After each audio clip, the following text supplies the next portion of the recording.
In 1763, Great Britain reached a position it had never seen before. By winning the 7 Years' War, it ended France's position as its dominant rival in North America. Britain had become the dominant naval and colonial power in the Atlantic world. It had never been more powerful. And that was the exact moment it started losing America. The disaster that followed wasn't caused by a sudden foreign invasion or a moment of military weakness. It was created by the victory itself. Winning the war permanently altered the balance of power between London and its American colonies. It set off a series of logical, administrative decisions by British officials trying to manage a newly expanded empire. Decisions that made complete sense in London, but systematically dismantled the very foundations of the imperial relationship. This is the story of how Great Britain took the greatest triumph in its history, and, through a chain of small, individually defensible choices, turned it into an irreversible strategic failure. The double edge of victory. To understand why victory shattered the empire, you have to look at how the American colonies operated before 1763. For over a century, the 13 colonies existed in a state historians call salutary neglect. London largely left them alone. The colonists governed themselves through local assemblies, managed their own internal taxes, and grew accustomed to a high degree of independence. This system worked for several reasons: trade, shared culture, loyalty to the crown, but one of the strongest forces holding the empire together was the French threat. With French military posts just over the border in Canada and the Ohio Valley, the American colonies lived under a constant, existential shadow. They needed the British military shield. Then came the Treaty of Paris in 1763. France surrendered its claims east of the Mississippi. The French threat largely disappeared. This created a dangerous paradox. The strongest argument for a permanent British military presence in North America had suddenly vanished. The colonists no longer felt they relied on London for basic survival. At the exact same time, British officials in London looked at the map and reached the opposite conclusion. They didn't see a safe continent.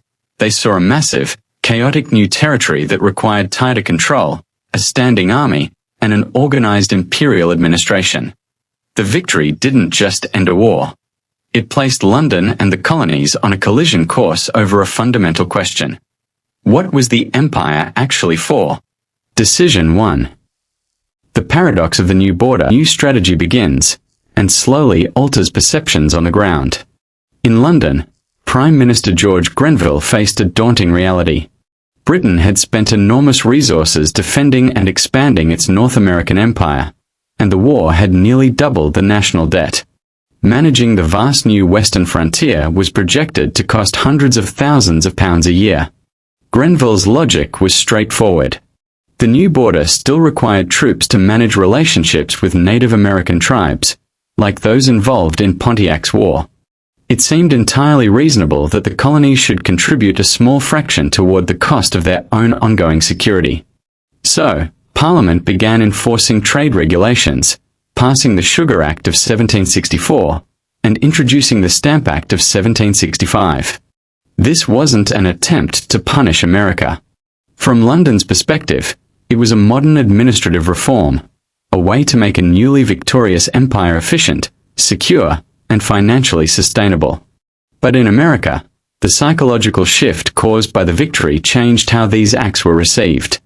Before 1763, colonists tolerated imperial oversight as part of the price of British protection. But now, as troops remained stationed in towns and along the coast, British forces increasingly came to be seen as an occupying force. And taxes passed by a distant parliament, where colonists had no representation, looked like an attempt to reduce self-governing citizens to mere subjects. The debate quickly stopped being about money. It became a battle over who held legitimate authority on the continent. Decision 2. The ratchet effect. Every attempt to solve the problem deepens the divide. When widespread protests forced Parliament to repeal the Stamp Act in 1766, London had a chance to reassess its strategy. Instead, Parliament felt compelled to assert its dignity. On the exact same day as the repeal, they passed the Declaratory Act, stating that Parliament had the right to pass laws binding the colonies in all cases whatsoever. This set a pattern in motion that became increasingly difficult to break. Whenever the colonies resisted a new policy, London saw it not as a political disagreement, but as a challenge to imperial sovereignty. To back down completely meant admitting the empire had no real power. So, every tactical retreat was paired with a new assertion of authority. In 1773, Parliament passed the Tea Act. It was designed to help the East India Company, which was facing a severe financial crisis, by allowing it to sell surplus tea directly to the colonies. Paradoxically, this made British tea cheaper than smuggled Dutch tea, even with the imperial tax included. London assumed the economic benefit would win over American consumers. But they failed to realize that the colonies now viewed every imperial initiative through the lens of suspicion. Activists saw the cheap tea as an ideological trap meant to force them into accepting parliamentary taxation. When protesters in Boston responded by dumping 342 chests of tea into the harbour, Parliament decided that light-handed management had failed. It was time for absolute firmness. Decision 3. Forcing unity, the attempt to isolate a crisis creates a unified opposition. In 1774, Parliament responded with the Coercive Acts. The goal was targeted deterrence. Punish Massachusetts, close the port of Boston, and place much of the colony's government under direct royal control. British strategists believed that by isolating the most radical colony, the remaining 12 would back down and accept imperial order. It produced the exact opposite effect. Before 1774, the 13 colonies were notoriously divided. They had different economies, different religious backgrounds, and long-standing border disputes with one another. Historically, they had rarely managed to cooperate on anything. The Coercive Acts changed that instantly. Leaders in Virginia, Pennsylvania, and New York realized that if Parliament could unilaterally strip Massachusetts of its historic charter, no colony's local government was safe. The victory of 1763 had removed their common enemy, France, but the Coercive Acts gave them a new one. Delegates from 12 distinct colonies met in Philadelphia to form the First Continental Congress. In trying to crush resistance in one province, London inadvertently created a unified continental political force.